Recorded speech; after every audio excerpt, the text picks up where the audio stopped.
Birleşik Arap Emirlikleri'nde arabanızın kirli olması suç. Ama aracınızı yıkamanız da suç. Kırmızı ışıkta geçmenin faturası tam 50.000 dirhem, yani 14.000 Amerikan doları. Hız sınırını 1 kilometre bile aşsanız o ceza anında telefonunuzda. Hepsi ve çok daha fazlası bu videoda.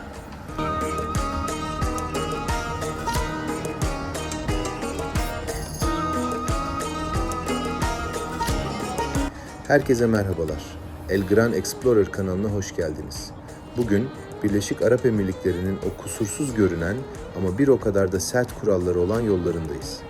Az önce Şarjah sınırlarını geride bıraktık ve Dubai'nin o fütüristik atmosferine giriş yaptık bile. Aslında Şarjah'ın o kendine has dünyasını, 5 yıldızlı otellerinde bile alkolün yasak olduğu o katı kurallarını başka bir videoda detaylıca anlatacağım. Şimdilik şunu bilin, Şarjah hatayı asla affetmez.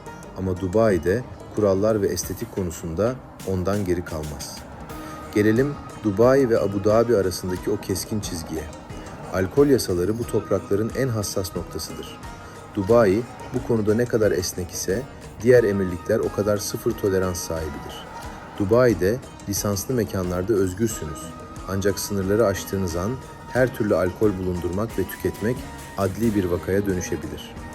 Aracınızın bagajında ağzı kapalı bir şişe dahi olsa denetimlerde yakalanırsanız kendinizi ağır hapis cezalarıyla karşı karşıya bulursunuz. Burada kural basit. Alkol kanda değil, lisanslı mekanın kapısında kalmalı. Eğer bu çizgiyi aşarsanız sistemin sizi affetmeyeceğini bilmelisiniz.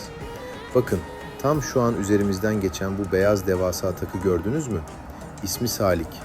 Aslında biz bu sisteme Türkiye'deki HGS sisteminden çok aşinayız.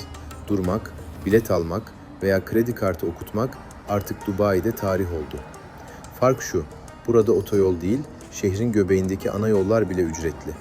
Aracınızın camındaki o küçük elektronik etiket, siz tam bu noktadan 120 ile geçerken sistemle konuşur ve bakiyenizden ücreti anında düşer.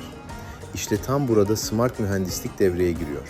Şehrin her yanını saran bu dijital ağ, trafiği tek bir merkezden yöneten gerçek bir teknoloji harikası.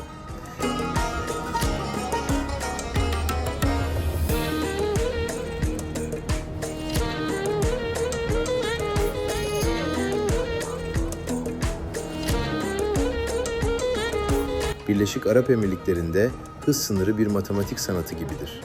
Dubai tabelalarında 100 yazsa da sistem size gizli bir artı 20 kilometrelik tolerans hakkı tanır. 119 ile güvenli bölgedesiniz. Ancak sakın o çizgiyi geçmeyin.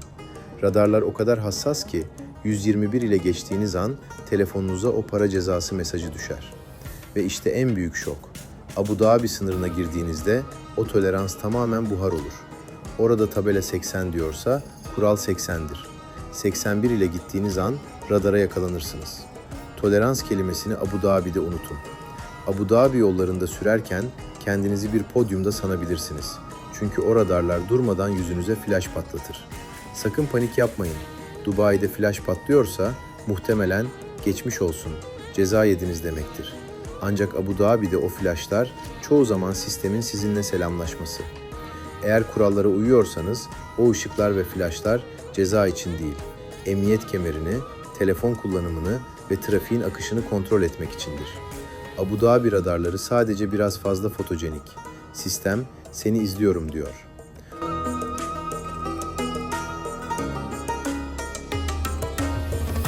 Şu önümüzdeki araçların plakalarına bir bakın. Size bir soru. Bir otomobilin üzerindeki o metal parçasının değeri milyonlarca dolar olabilir mi? Kulağa imkansız geliyor değil mi? Ama Birleşik Arap Emirlikleri'nde bu bir gerçek. Burada plaka, bindiğiniz lüks modelden çok daha fazlasını anlatır. Peki, bu plaka meselesindeki o büyük gizem ne? Birçok kişi bir numaralı plakanın Şeyh Muhammed bin Raşid El Maktum'a ait olduğunu sanır. Evet, bu doğru. Ama bir detay var. Üzerinde hiçbir harf kodu olmayan, saf ve sade haliyle bir yazan o plaka, hükümdarlık makamına aittir. O plaka satılık değildir. Paha biçilemez bir otorite sembolüdür. Ancak plaka dünyasında asıl büyük fırtına açık artırmalarda kopuyor. İş insanı Said Abdülgaffar Huri, 2008 yılında Abu Dhabi serisinden bir numaralı plaka ile rekor kırmıştı. Dile kolay, tam 14 milyon Amerikan doları. Yani o günün kuruyla Tam 52,2 milyon dirhem. Ancak 2023 yılında Dubai'de düzenlenen o müzayede her şeyi değiştirdi. Nisan 2023'te düzenlenen özel bir müzayedede P7 plakası için tam 55 milyon dirhem, yani yaklaşık 15 milyon Amerikan doları ödendi. Bu rakamla bugün garajınıza tam 4 tane 0 kilometre Bugatti Chiron çekebilirsiniz.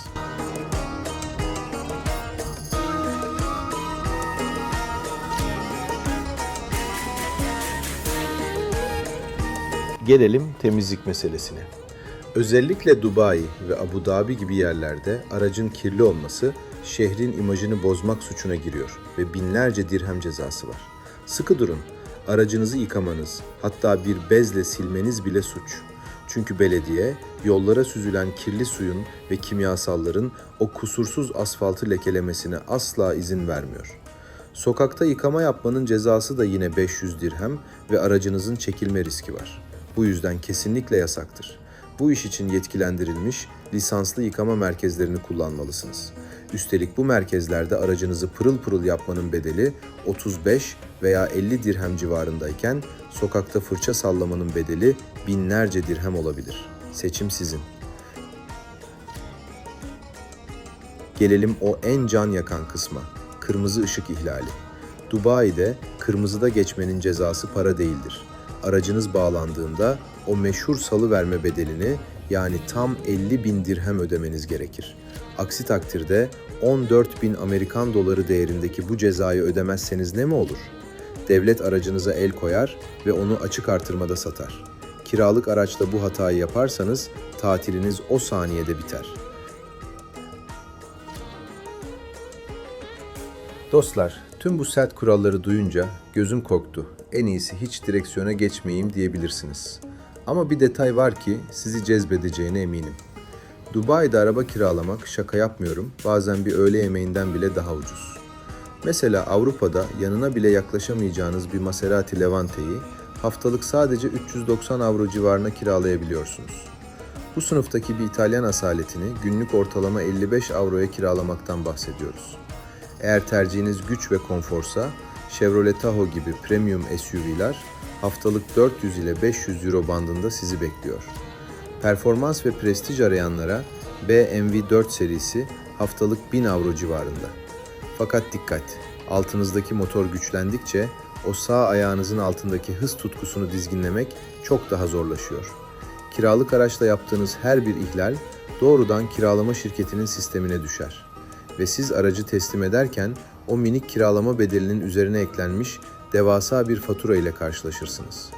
Dubai size lüksü ucuza sunar ama hatayı asla ucuza kapatmaz.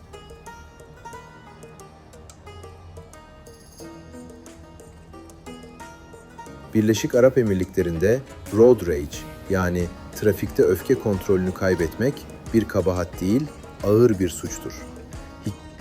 Mahkeme kararını açıklamıştır.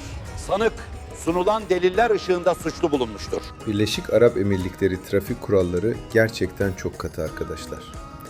Hapis cezası ihtimali olan durumlar var mı diye soruyorsanız, evet, bazı ağır ihlallerde mahkeme anında devreye giriyor.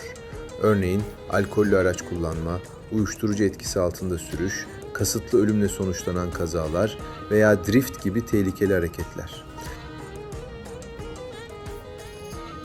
Bunlar sadece basit bir para cezası da bitmiyor. Hapis, ehliyete el koyma ve hatta mahkeme kararıyla sınır dışı edilme riski taşıyor. Yabancı sürücüler için özellikle ölümcül kazalarda veya tekrarlayan suçlarda hapis sonrası direkt deport bile mümkün. Hem de süresiz ülkeye giriş yasağıyla. Trafikte şaka yok. Aman dikkat edin.